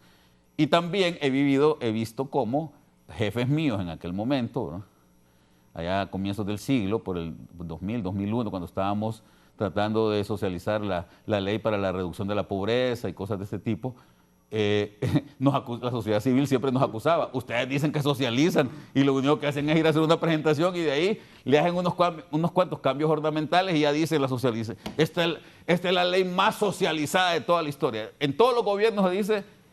Yo me cansé de escucharlos, se los digo como técnico, ya después fui funcionario, ya tenía que estar un poquito más de acuerdo, pero cuando yo era técnico yo me cansaba de escuchar que todos mis jefes, puedo mencionar algunos nombres aquí, don Gustavo Alfaro, don Luis Cosenza Jiménez, Rocío Tábora y William, cuando todavía yo no era funcionario, sino que solo era un técnico, ya estaba cansado de escuchar, esto es la primera vez en la historia que sucede una cosa así. Siempre dicen lo mismo. La ley de justicia tributaria, ¿sí? Siempre se dice lo mismo, de cualquier... ¿Sí o no? No, bueno, es que siempre se dice, en el caso de esta ley también, que nunca se había socializado tanto una ley. Siempre se dice lo mismo y siempre se hacen... Nosotros hicimos recorridos por todo el país socializando la ley de reducción de la pobreza. Nos gastamos una cantidad de plata, o el gobierno, mejor dicho, se gastó una cantidad de plata inmensa en socializar. ¿Para qué? Para que le hicieran cambios ornamentales nada más. Y cierro con esto, Raúl, porque yo sé que el tiempo es oro. Yo creo, Mario y Claudio y Carlos, que vale la pena examinar algunos casos de éxito, fíjate, en la economía política de estas leyes, ¿verdad? Perú, por ejemplo, hizo una reforma fiscal allá por el año 2006, en tiempos de Alan García, que fue muy exitosa. Y en Perú hay una oligarquía, como dicen ustedes, bien fuerte, ¿va? Unos mineros tremendos, ¿va? Y sin embargo, se pusieron todos de acuerdo, ¿va? Entonces yo creo que valdría la pena buscar algunos caminos, y valdría la pena que nos preguntáramos por qué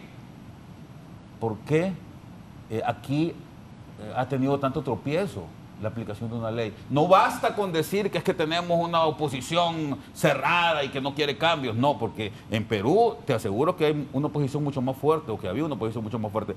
Lo mismo en Uruguay, se hizo una reforma tributaria en el 2010, creo, 2011, antes de Mujica, bastante buena. Y en otros países también. Yo creo que valdría la pena aplicar todos esos principios de economía política que hemos aprendido, Mario, en la escuela, ¿verdad? Para ponerlos en práctica y tener éxito a la hora de caminar en pro del bienestar del país.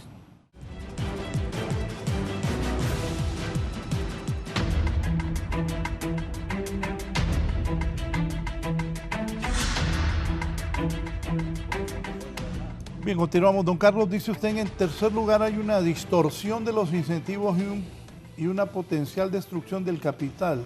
La tributación, especialmente la progresiva, distorsiona fundamentalmente los incentivos económicos, desincentiva el ahorro, la inversión, el emprendimiento y la producción, ya que castiga el éxito y la generación de riqueza.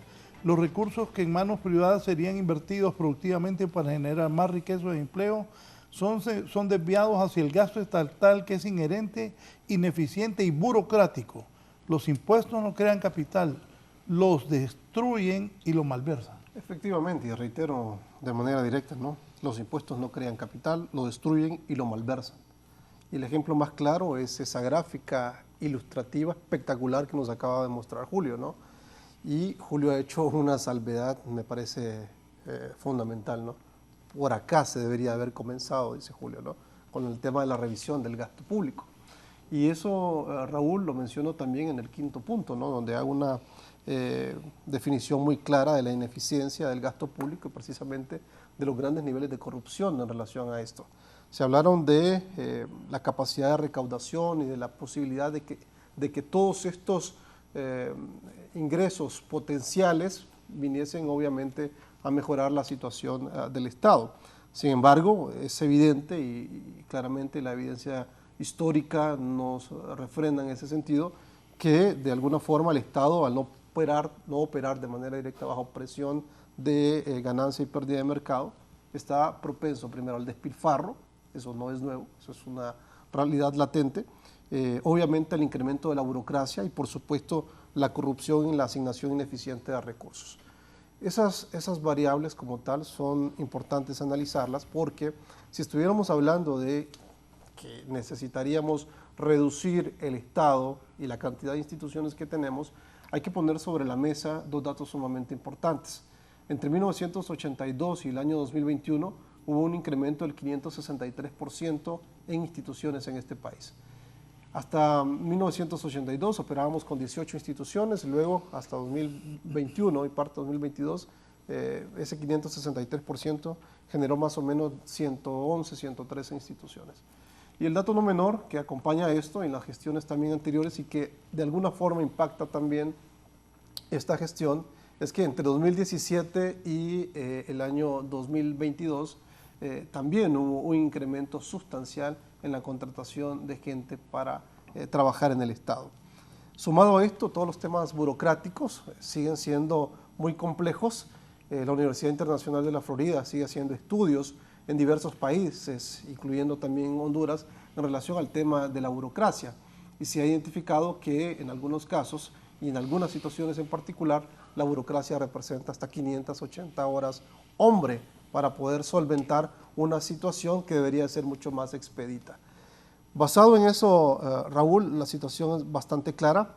Yo definitivamente veo que esto sí es un castigo directo al éxito y la generación de riqueza y de alguna forma, de manera directa, la cantidad posible de dinero que pudiera entrar no creo que va a ser manejada de la mejor forma mientras no tengamos un aspecto importante que pueda hacer una regulación directa de todo este dinero que puede entrar, ¿no? El otro tema es que habla de los problemas o problemas sociales de manera particular financiados a través de impuestos. Vean ustedes lo que ha ocurrido recientemente entre el 15 y el 30 de junio en relación a los programas sociales. No solamente, reitero, en este gobierno, en los gobiernos anteriores, en los últimos 20 años, el despilfarro, la utilización de esos impuestos, que como bien dice Julio, son un robo realmente, ¿no?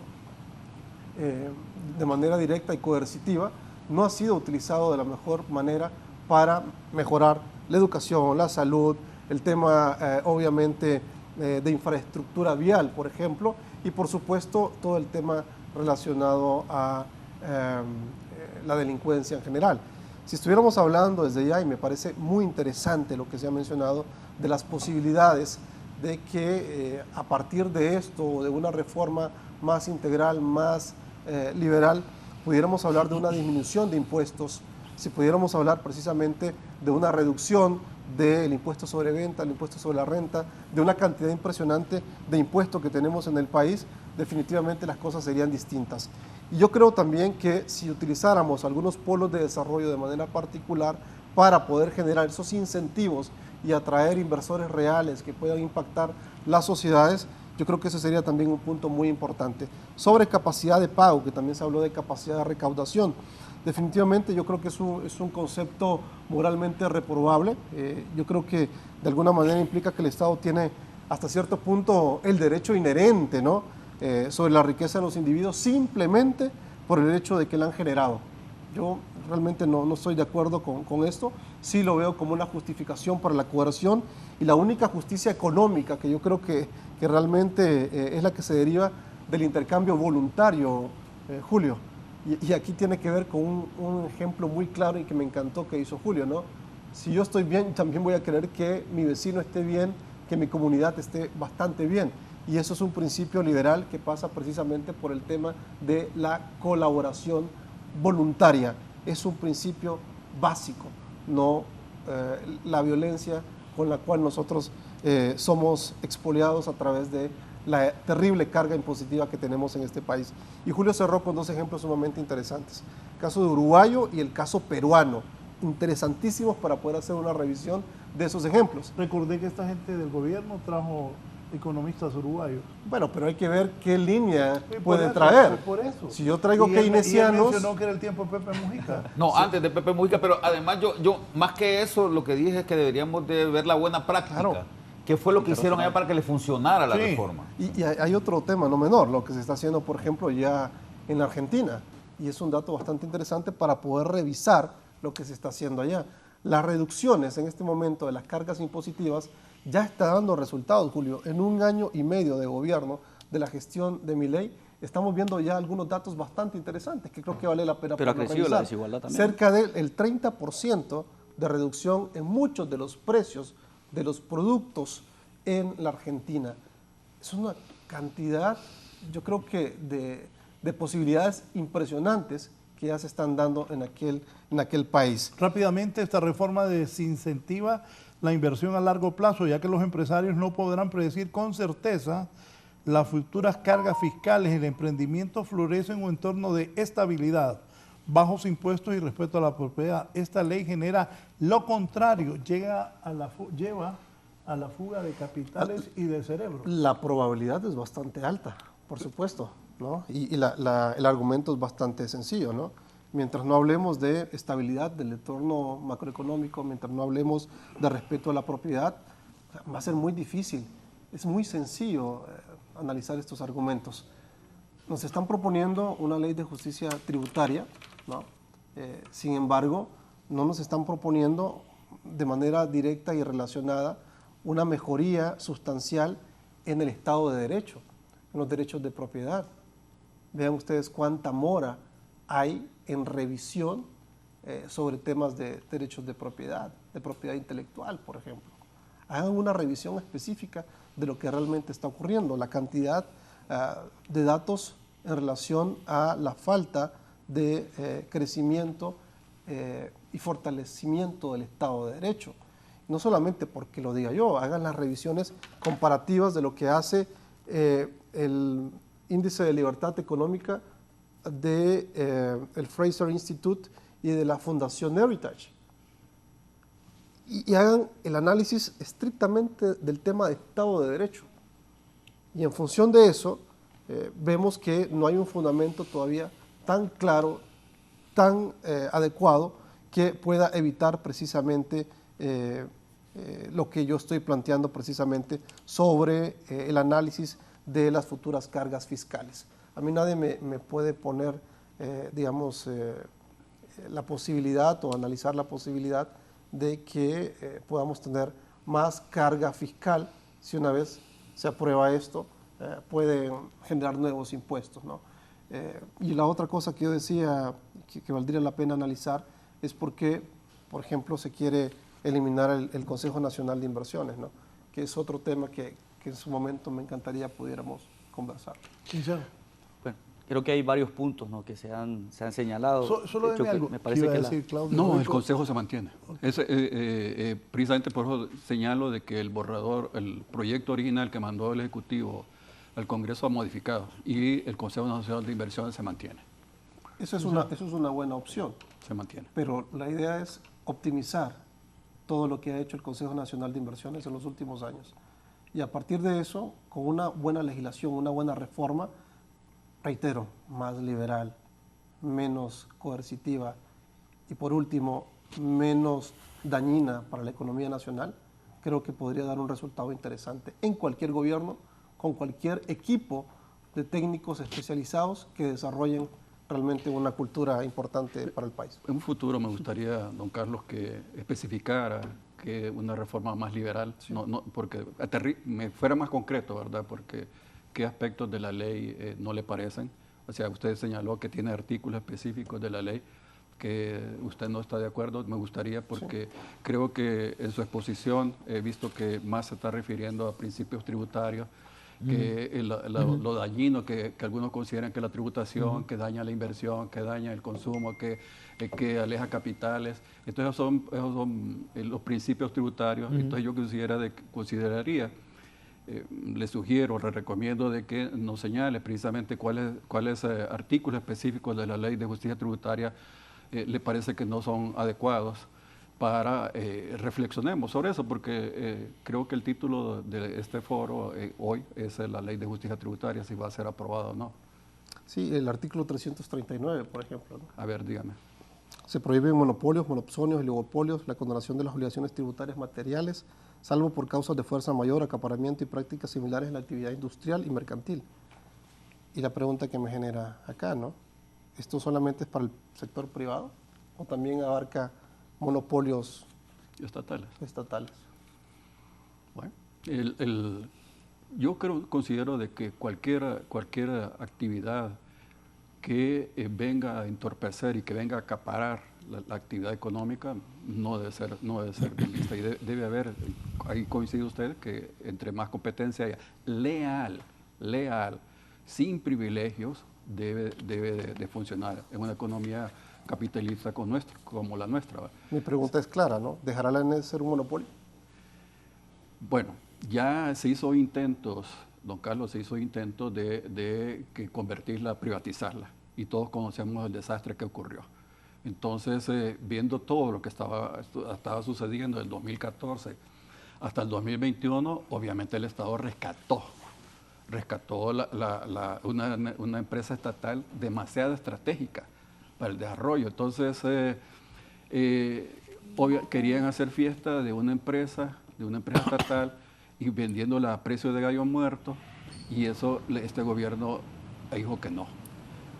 Podría ser que en un futuro se le dé potestad a nuevos generadores, a nuevos intervinientes en la empresa, pero siempre el Estado no puede renunciar a la regulación de la economía. Eso sí debe estar claro. Entonces el papel regulador del Estado, eso sí no puede ser negociable. Muchas gracias. Creo que se han señalado diversos puntos. Yo voy a tratar de tal vez estructurar una argumentación en torno a los puntos que considero que vale la pena no darle seguimiento para la discusión que se está teniendo. Creo que hay una confusión, y eso casi siempre viene del sector que se autoproclama, ¿no?, como libertario, aquí en Honduras, dos conceptos fundamentales que la sociología, por dicha, ha logrado clarificar muy bien, que es Estado y burocracia. Casi siempre se tiende a concebir estos dos conceptos de forma casi como que si fuesen lo mismo, y no son sinónimos, ¿no? Max Weber ya en sus textos de sociología lo hablaba muy bien. No es lo mismo Estado que burocracia.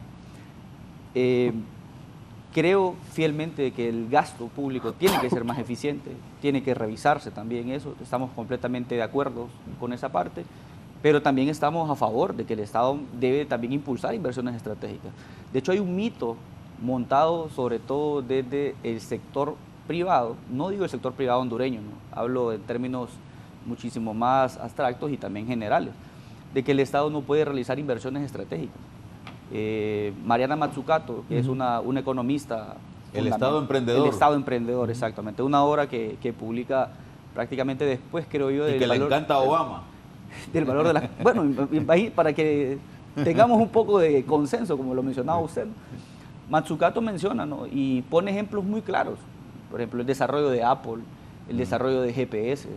Eso no pudo y no hubiese sido posible sin el desarrollo que tuvo y el impulso de la inversión que brindó el Estado a estos emprendedores. Entonces, a la innovación, al impulsar también la ciencia, a impulsar también el arte, que es una cuestión también clave, ¿no?, para el desarrollo humano. Entonces, Mazzucato dice, no solamente puede emprender el sector privado, el Estado puede realizar también inversiones estratégicas fundamentales para lograr reducir sobre todo desigualdades. Por otro lado, yo creo que el concepto de expropiación, y vuelvo sobre ese concepto, creo que se está confundiendo primero propiedad con el concepto de ingresos, Carlos y también maestro Julio, ¿no? Creo que no son categorías de economía política completamente distintas. No Una tan es distintas, propiedad, Mario. propiedad e ingresos, sí. A ver, mi ingreso es mi propiedad. Lamentablemente No, me quitan La un pedazo. propiedad es un concepto en términos de economía política clásica muy distinto al concepto de ingreso. El ingreso es el resultado de un proceso previo de No, acumulación. estoy de acuerdo contigo en Mis que es un ingresos- concepto en términos de la economía política clásica, ¿verdad? Si hablamos de la economía política marxista, evidentemente Marx tenía sus categorías que están superadas, ¿verdad? En muchos casos. Pero bueno, Yo creo que no, creo que Marx está más vivo que nunca, más bien, para entender esos temas. Lo hablábamos con el doctor podemos Claudio ir a Salgado discutir antes. eso. Te voy a invitar a que vayamos a discutir eso en la universidad. No, Y perfecto. con Claudio y con Carlos también, Perfecto. porque vale la pena. Yo creo que este foro hay que llevarlo a una universidad. Estoy dispuesto. De hecho, la guerra tecnológica entre China y Estados Unidos no puede ser entendido si no es en un marco de economía política crítica, para empezar. Entonces, se menciona muchas veces, ¿no?, los logros y los resultados económicos que tienen algunos países o algunas economías, que es muy importante señalarlo, ¿no? Pero ¿cuál es el problema cuando nos concentramos en los resultados o en los logros económicos? Cuando se señalan, por ejemplo, el milagro de los tigres asiáticos. Casi siempre, ¿no?, en economía se apela a que el logro que tienen estos países es estrictamente por cambios en la esfera económica. Pero se nos olvida también, y eso nos lo dice la historia, que estos países tuvieron que haber llevado a cabo antes del proceso económico y la reforma económica, procesos y cambios en sus sistemas políticos. Y eso no nos gusta hablar, sobre todo los economistas creo que nos repele un poco la discusión, ¿no?, en torno a la conformación de los regímenes, ¿no?, sean autoritarios o sean de carácter también liberal, ¿no? Estos tigres asiáticos, de hecho, implementaron algunas medidas del modelo de industrialización para poder desarrollarse y para poder despegar. Reforma agraria. Exacto. Entonces, y aquí en Honduras el modelo ICI tuvo obviamente muchas tonalidades, ¿no?, un poco diferentes a la implementación de algunas medidas que se llevaron a cabo en estos países. Entonces yo por eso siempre vuelvo sobre este argumento, ¿no? No siempre el Estado es un impedimento para la acumulación y la reproducción del capital. No siempre. Y esa es sobre todo yo creo que es una imprecisión teórica que manejan desde el lado libertario sobre todo, ¿no? Entonces nosotros, ¿qué es lo que pretende la Ley de Justicia Tributaria? Primero, hay que señalarlo, y esto lo complemento un poco con la discusión inicial que desarrolló el doctor Salgado, y es, la Ley de Justicia Tributaria no tiene en sí mismo un fin recaudatorio en términos tributarios, porque no crea un nuevo impuesto y no eleva tampoco las tasas. ¿Cuál es la finalidad entonces? Aunque quitar las exoneraciones debería de aumentar la recaudación, en Claro, teoría, ¿no? En teoría, pero no se ve cómo. No, 20 mil Pero no millones de las lempiras, quita, no las aproximadamente. ¿Ah? No Son las 20 mil quita. millones de lempiras aproximadamente. No sé, es bien discutible eso. Porque, Ahí está maestro. Está bueno, veámoslo porque... está en un anexo del Sí, marco macrofiscal. no, yo he de visto el mediano marco plazo. macrofiscal. De hecho, las proyecciones que se hacen sobre ingresos tributarios, que eso, sabe que el marco macrofiscal se discute, ¿no?, por el Sí. tema de la regla fiscal con Sí. los organismos financieros internacionales.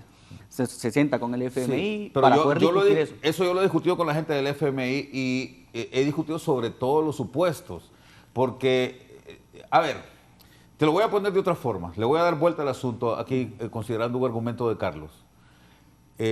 Han habido casos, Mario, en que, por ejemplo, si vos disminuyes el impuesto sobre ventas, la recaudación por el impuesto sobre ventas aumenta bajo la lógica de que le das más dinero a la gente y la gente consume más y entonces paga más impuestos. Ese es un buen argumento y ha funcionado. En México funcionó. Se hizo una reforma tributaria en el 2000, en el 90 en tiempos de Salinas de Gortari, se hizo una reforma tributaria en 92, 93 y fíjate, se redujo el impuesto sobre ventas de 12 a 10% y la recaudación tributaria por ventas incrementó. Y eso es bien interesante. Pero nada te garantiza que eso va a suceder aquí en Honduras.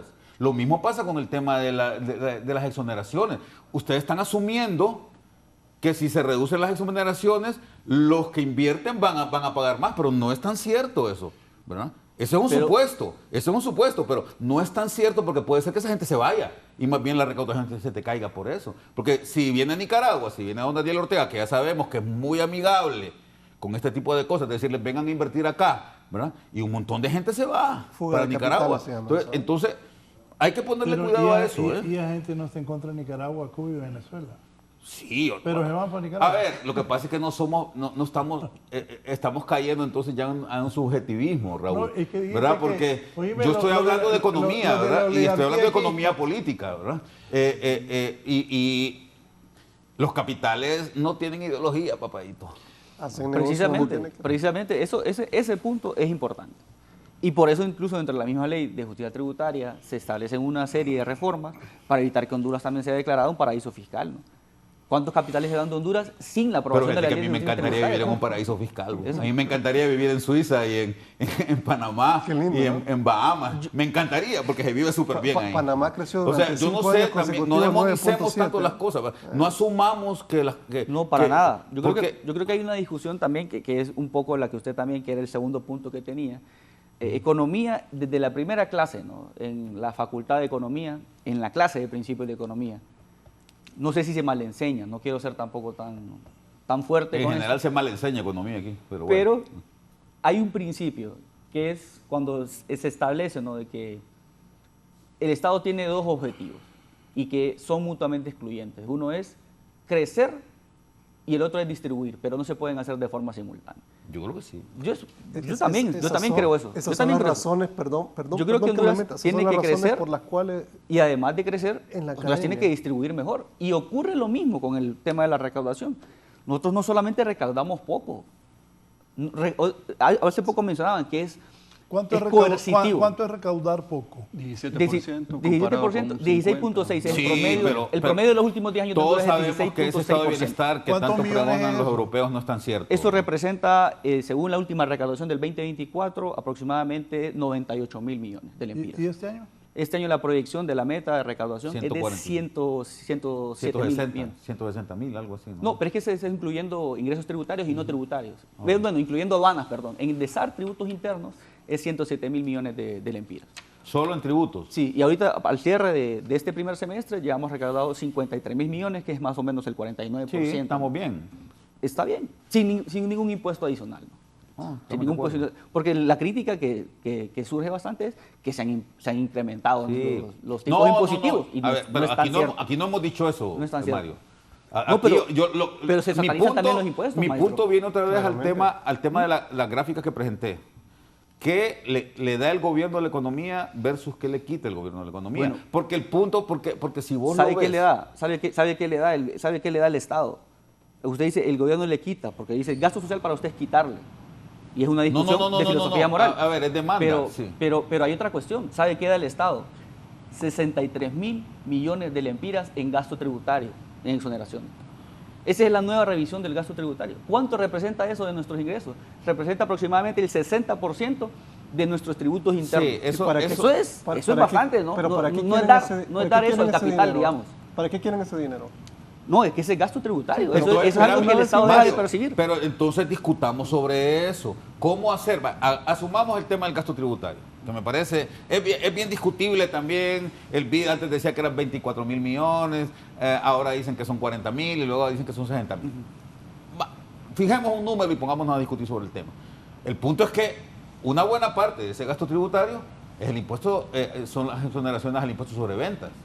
Sí, pero no que- todo eso es canasta básica. Sí, que es canasta básica. No y que- todo.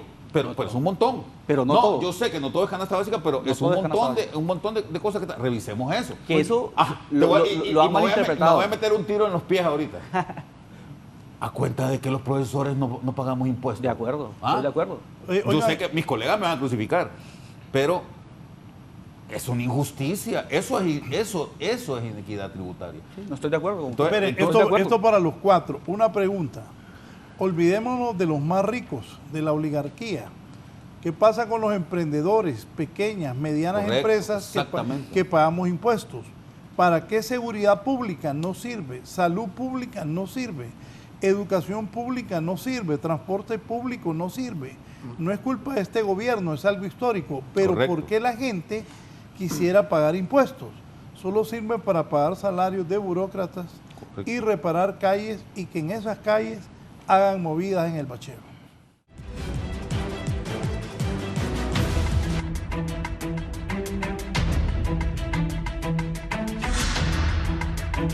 Bien, vamos a las conclusiones finales con mis invitados. Les agradezco a los cuatro el haber tomado su tiempo para acompañarnos esta mañana.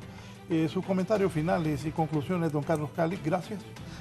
Ese artículo me motivó a hacer este foro, que la gente pues lo ha visto bastante bien y me insisten de esas preguntas para los que no son muy ricos y pagamos los impuestos. Gracias. Yo creo que es una respuesta fundamental que se le debe hacer desde la lógica dominante a la persona que le escribió, que seguramente es emprendedor y que sabe lo que le cuesta todo el tema burocrático y lo que no recibe una vez que paga coercitivamente los impuestos.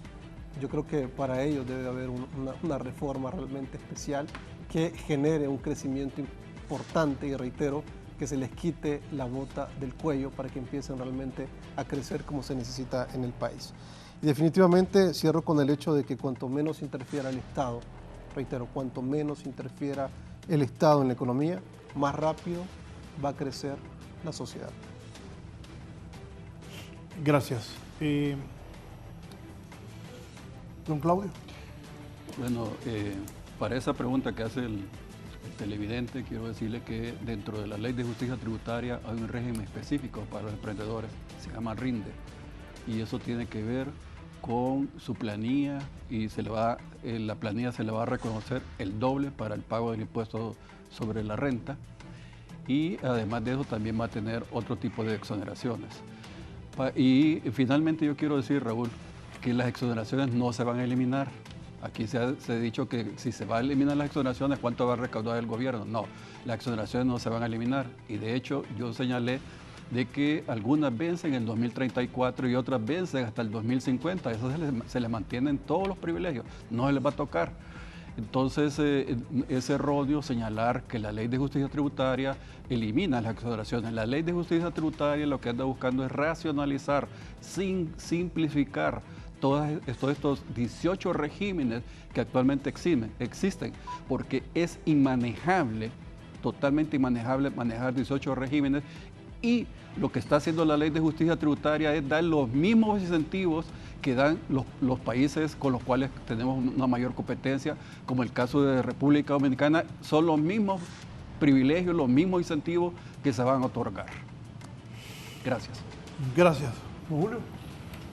Bueno, ya para concluir y responder a la pregunta que es inicial, yo creo que la Ley de Justicia Tributaria no se va a aprobar en esta administración. Esa es la impresión que me da el humor político del país. Es una pena que estos 4 años se hayan desperdiciado en una discusión, repito, que ha sido un tanto bizantina, ¿no? Y que pudo haberse desempeñado mejor si se hubieran hecho mejor las cosas desde el punto de vista de la economía política, de la Ley de Justicia Tributaria, porque todos estamos de acuerdo, creo que todos estamos de acuerdo en que es necesario una reforma tributaria en el país. Entonces, esperemos que vengan tiempos mejores y que de verdad en un futuro no muy lejano, lo más cercano posible, tengamos una reforma fiscal efectiva en donde pues logremos tener un sistema tributario progresivo y que permita al sector privado sobre todo desarrollar sus habilidades de manera más adecuada. Gracias. Don Julio Raudales. Don Mario Pineda Talavera. Bien, respondiendo un poco a la pregunta del televidente, comparto lo que mencionaba el doctor Claudio Salgado. Dentro de la Ley de Justicia Tributaria se establece o se crea un nuevo régimen. Este régimen es el régimen RINDE, en donde se establece una deducción del 200% por la creación de empleos de calidad, ¿no? Es decir, si una empresa paga 2 millones en salarios, se le deducen 4 millones en el pago de impuestos, ¿no? Eso es lo que establece como beneficio este régimen, además del beneficio de la depreciación acelerada, ¿no? De equipo, maquinaria y también de bienes en 5 años. Con respecto a si se va a aprobar o no la ley, me parece que vaticinar el futuro, ¿no? En un contexto político como el hondureño es bastante complicado, pero sí me parece que la Ley de Justicia Tributaria es un primer paso para poder ordenar nuevamente todo el esquema de los privilegios fiscales que han existido históricamente en el país, que no son una cuestión única de 12 años, es algo que se remonta, como lo mencioné minutos atrás, desde la misma constitución, ¿no?, de Honduras como país y también desde el impulso de los modelos de desarrollo que ha de alguna forma diseñado el Estado de Honduras. Yo, al contrario de lo que han señalado nuestros panelistas acá, que el Estado debe reducirse, opino lo opuesto. Creo que el Estado debe de ampliar sus capacidades y debe de ampliar también su función, porque la única forma en la cual nosotros podemos, incluso hoy día, estar acá, ¿no?, debatiendo, el profesor Julio Rasbales nos decía que vamos a llevar este debate tal vez a la universidad, pues la universidad es un recinto que se logra financiar con presupuesto del Estado. Si no logramos recaudar y no logramos tener suficiente tributos para poder invertir en educación y salud, la universidad ni siquiera existiría, ¿no? Yo no hubiese podido estudiar, ¿no?, de alguna forma en la universidad a un nivel superior, ¿no?, como tal. Y creo que mucha gente del país tampoco. Entonces sí creo que el Estado, en un momento en el cual debe de mejorar su eficiencia, ¿no?, en la ejecución del gasto, pero debe también de ampliar ciertas funciones, ¿no?, buscando sobre todo inversiones de tipo productivas, inversiones también estratégicas, que de alguna forma fomenten y que estimulen, ¿no?, la actividad económica. Y otra pregunta que quedó ahí resuelta, ¿no?, decían que no se conocía la ley y que la gente estaba en contra de la ley de justicia tributaria. La Fundación ERIC, liderada por el padre Melo, lanzó una encuesta en donde se manejaba un 78% de aprobación al proyecto de ley de justicia tributaria por parte del muestreo que hicieron ellos, ¿no?, el ERIC. Que el ERIC también ha tenido posturas también críticas, ¿no?, al gobierno, hay que mencionarlo. Y yo creo que la crítica también ha sido, y es parte, ¿no?, de los estados, y es parte también de la vida democrática y de la vida también ciudadana, ¿no?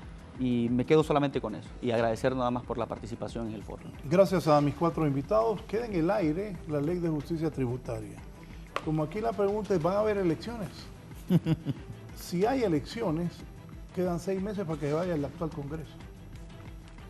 No sé si van a consensuar o no esa ley de justicia tributaria. Ahora volvamos a la realidad del hondureño, al escándalo, al molote, al juzgado, a las cárceles, a la acusación de uno y otro lado. Ayer dejaron en un juzgado ahí, detuvieron al jefe, al subjefe en la DPI, sí, al subjefe de la bancada del Partido Nacional. Fue detenido anoche.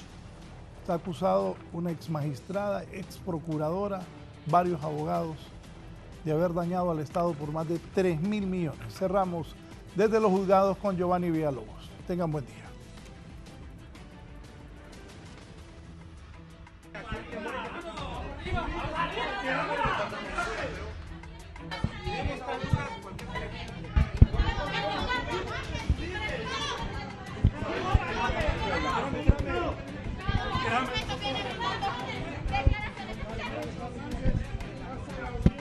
En este momento escuchamos esta captura que está en esperamos que se siga el debido proceso, que se haga justicia. Déjelo que hable. Si quieren avancemos para no hacer esperar. ¿Qué espera? Que se haga justicia. Aquí nos mantenemos firmes por Honduras. Una vez que conozcamos los datos, vamos a saber de qué se trata. Cuidado. Cuidado, si quieren avancemos. No, ahí está bien.